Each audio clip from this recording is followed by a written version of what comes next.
Genre, thriller, mystery. Supernatural setting, Ravenmoor, a dark, isolated metropolis where no one leaves and few ever truly live. Part 1, Arrival. David Keller, a freelance investigative journalist, arrives in Ravenmoor to investigate a string of disappearances reported online but buried by mainstream media. The city is isolated, ringed by impassable mountains and a dark forest. The roads in are barely marked, and GPS fails the closer one gets. Rumors of the men who run the city have circulated for years. Faceless figures in dark suits who appear after sunset. As David enters, he feels a sudden pressure in his chest, an overwhelming sense of being watched. The people are quiet, withdrawn, and all seem to carry the same look. Hollow eyes, a twitch of fear, a silence that borders on religious. Part 2, The City Rules. David checks into an old hotel, the Aben House, where the front desk clerk warns him, "Don't go out after dark. And if you see a man in a black suit, don't talk to him. Just walk." He laughs it off as local superstition. That night, he hears a knock on his door at 2:13 a.m. When he opens it, no one is there, but a single black glove lies on the floor. David begins investigating the disappearances. Every family gives him the same vague answers. They moved. They went away. Or the city took them. The local newspaper office is abandoned, filled with dust and half-written stories. The last dated 1998.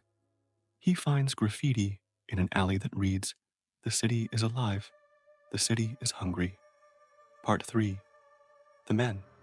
One night, ignoring all warnings, David follows a man in a black suit through a tunnel near the industrial sector. He sees the man enter a building marked CITYAUTHORITY. Inside are rows of mirrors, each reflecting not his own image, but distorted versions of himself suffering, aging, or screaming. One mirror shows his missing sister, emaciated and mouthing the words, "He sees you." David begins to understand. The men are not human. They're manifestations of the city's will, birthed by centuries of blood sacrifices and despair.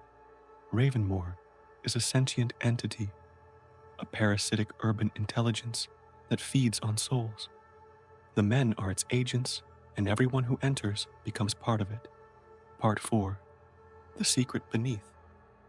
With help from a woman named Elsa, who's lived in Ravenmoor her entire life, David discovers a hidden catacomb beneath the city, ancient, predating even the current skyline. There, in the heart of the darkness, lies the obsidian core, a pulsating, sentient mass of stone and flesh that acts as the city's brain.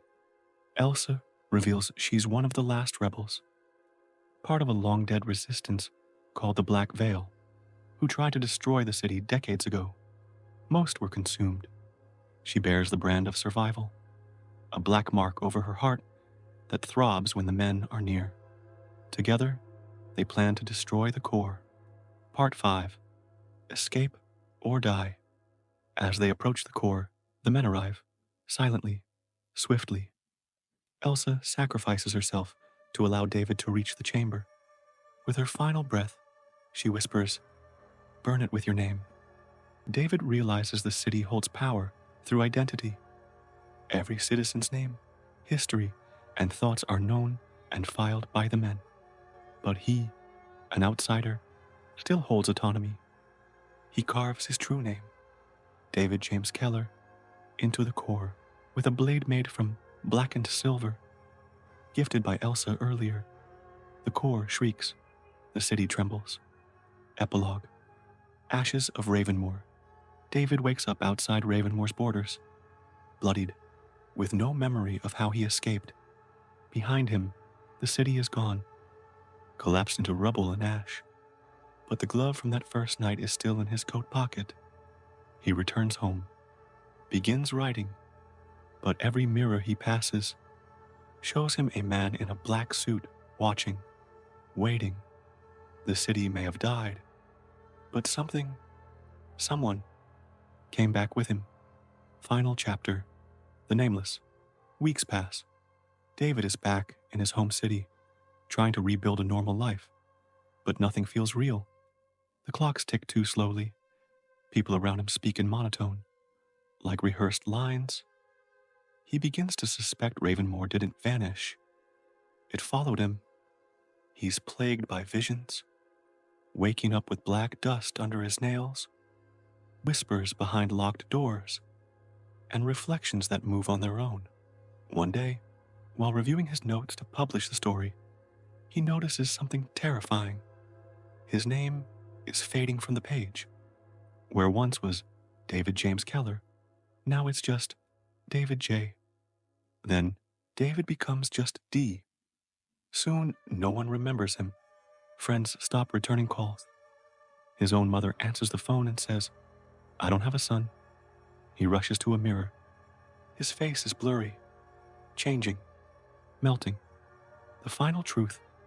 He returns to his apartment and finds a sealed black envelope on his table. Inside is a note. The city doesn't die. It evolves. You broke its core, so it made a new one. You.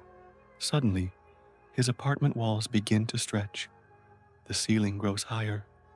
Outside, the skyline flickers. Skyscrapers rising where there were none before. The city is rebuilding itself through him. He stumbles outside, screaming for help, but the street is empty. A black-suited man steps from the shadows and gently places a hand on David's shoulder. There is no David Keller. There is only the city now. Epilogue. Ravenmoor, reborn.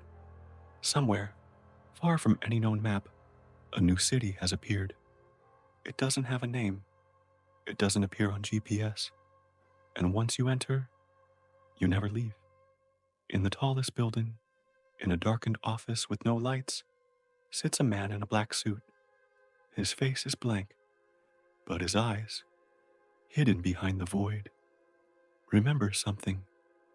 A name, a scream, a story that no one will ever tell again, because he is the new core, and the city is hungry.